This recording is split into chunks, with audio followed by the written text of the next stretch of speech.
इस पर आज बाउंस ने भी बयान दिया है कि जिस तरीके से बकरा ईद आने वाली है उसको लेकर जो भी इलीगल जो कॉ स्लिटरिंग करते हैं उसको लेकर मकोका लगाने की बात कही है, खुले में स्लिटरिंग ना हो, घर के अंदर करें। देखिए भाई, पूरे बीएमसी के गाइडलाइंस को फॉलो करते हुए ही पूरी सरकार के जो कायदे कानून नियम बनाए उनको फॉलो करते हुए इतने साल से कुर्बानी कर ही रहे हैं ना। मगर ये बकरी ईद के पहले ही सरकार को सब याद आ जाता है, मकोका लगाना, ये लगाना। देखिए, हमारा तो साफ मानना है, सारे उलेमा भी बोल रहे हैं, बड़े बड़े लोगों का ये कहना है कि गाय को राष्ट्रीय पशु घोषित कर दिया जाए। भाई, एक बार गाय को राष्ट्रीय पशु आप घोषित ही कर दो ना। किसने रोका है बीजेपी को घोषित करने से? कर दीजिए। तो वो जो बेगुनाह बेकसूर बेचारे जो गाय के नाम पे जिनको मार दिया जाता है, हाँ, मॉब लिंचिंग कर दिया जाता है उनका, ये सो कॉल्ड गौ रक्षकों द्वारा, तो वो भी बंद हो जाएगा। कितने बेगुनाह बेकसूर मुसलमानों की जानें बच जाएगी।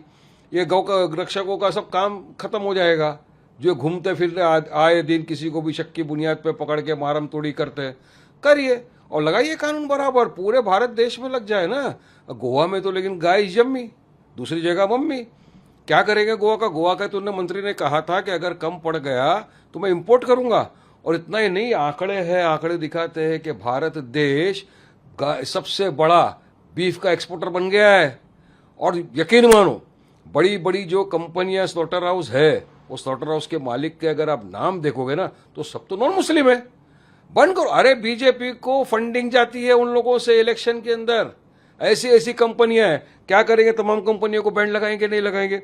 मैं आपको आंकड़ा दिखा सकता हूं ये इसी के ऊपर, एक्सपोर्ट के ऊपर जो लोग बात कर रहे हैं ना, इतनी बड़ी बड़ी, हर काम इनको सिर्फ मुसलमानों के त्यौहार के टाइम ही दिखते हैं।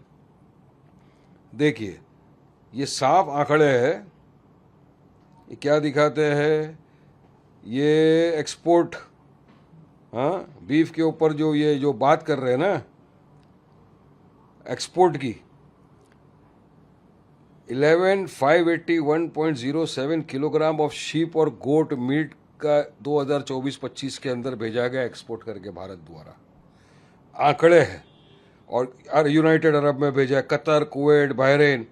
और इंडिया एक्सपोर्ट किया है तकरीबन 12,54,775 किलोग्राम के हिसाब से, मतलब 1.25 billion kilogram, 1.25 billion kilogram of कारा बीफ इन द ईयर 2024-25। और ये मैं नहीं बोलता हूँ भाई, ये पूरे आंकड़े हैं, देख लीजिए। सोर्सेज DGCIS, ये सोर्स है, ये डाटा है गवर्नमेंट का। अब आप इस डाटा को तो नहीं कर सकते हो ना।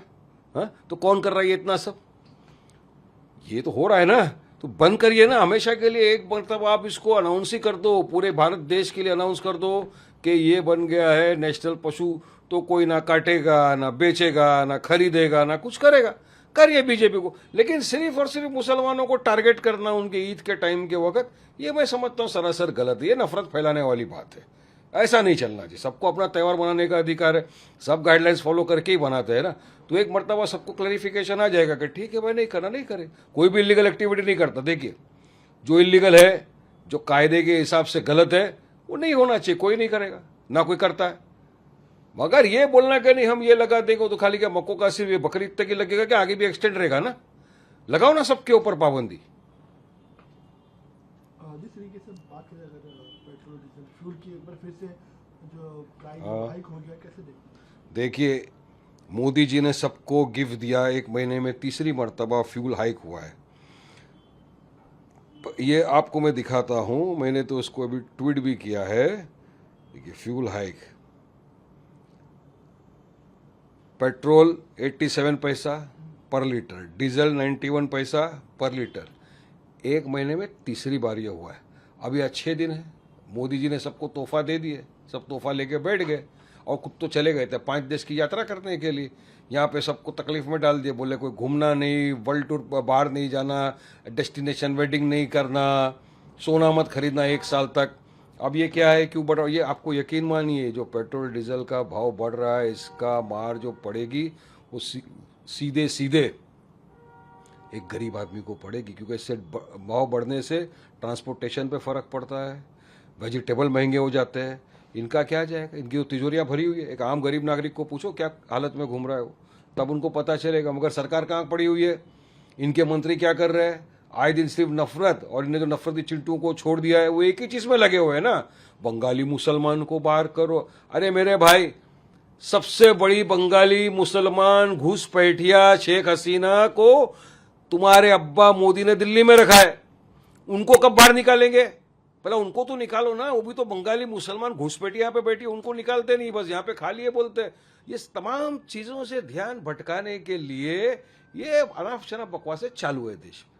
जनता समझदार हो चुकी है, या भाव बढ़ गया, हम तो पहले भी बोले थे इलेक्शन तक ये लोग रुके, इलेक्शन के बाद देख लेना क्या करेंगे, अब बढ़ा रहे, 1 महीने में 3 बार बढ़ गया। बात है गरीब लोगों की, तो एक बार जिस तरीके से आज 5-6 दिन रहा, डेमोलिशन किया गया, डेब्रिस से हटाया जा रहा है, वहाँ पर देखने वाले जिसके ऊपर आरोप भी लगाया जा रहा है, किसकी गलती रही, क्या है, कैसे देखते हैं? देखिए, दिल बहुत दुखी है, ये बहुत दुखद बात है कि 400 घरों को इस तरह से बुलडोजर से उखाड़ के फेंक दिया गया।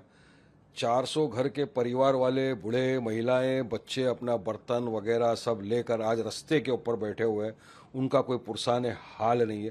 चलिए, कोर्ट का आदेश था, जो भी था, ये भी भारत देश के नागरिक है ना, सरकार को थोड़ी तो संवेदनशील दिखाना चाहिए। इनको कहाँ रखेंगे?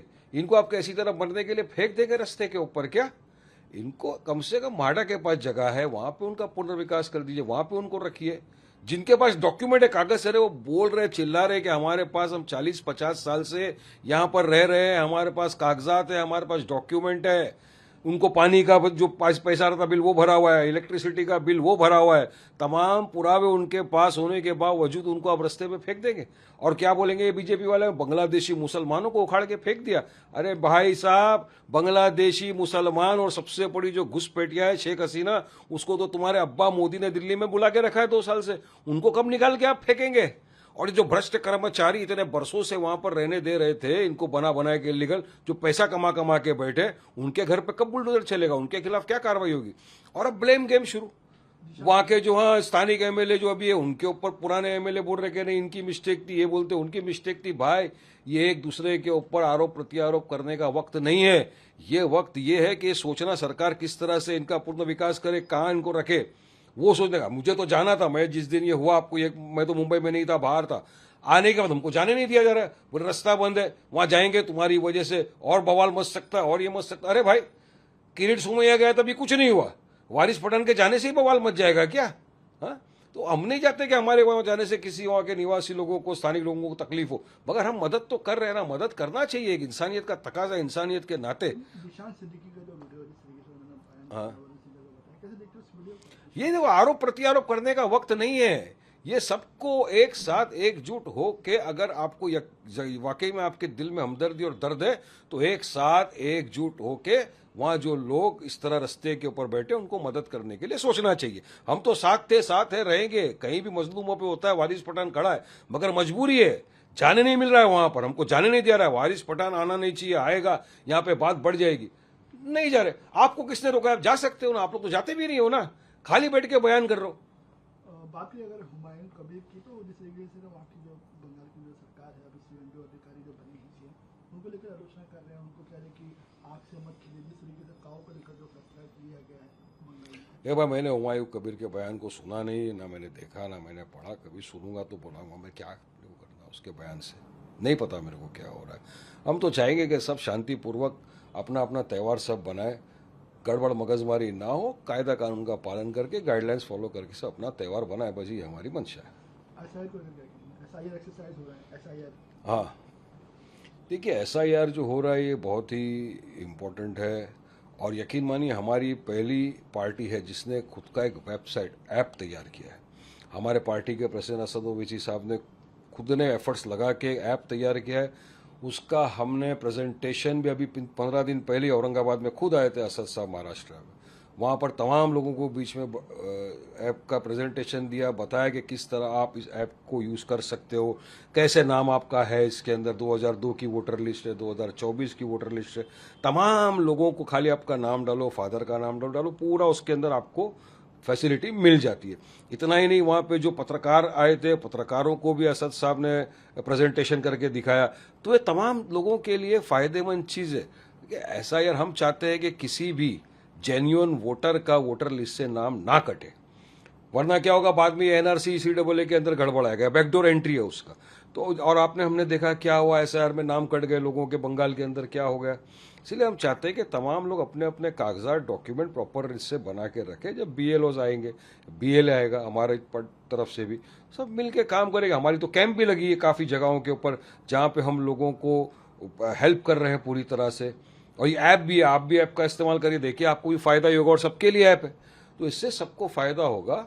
और एसआईआर के अभी स्टार्ट हो गया है पे 30 जून से, तो होगा। हमने तो मैपिंग के अंदर भी उससे फ़ायदा हो रहा है। लेकिन जिस तरीके से एसआईआर को लेकर जो कांग्रेस के जो प्रेसिडेंट है हर्षवर्धन सतपाल, उन्होंने कहा है, बयान दिया है कि जो सरकार आई है वेस्ट बंगाल में वो एसआईआर के थ्रू है।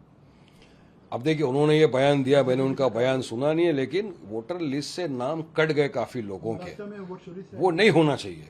हर एक जो जेन्युइन इंसान है, सिटीजन नागरिक है, उसका वोटर लिस्ट से नाम ना कटे, ये हमारी मंशा है। इसीलिए जो भी हमसे प्रयास हो सकता है उनको हेल्प करने का, इस ऐप के जरिए हम पूरी तरह हेल्प करते हैं।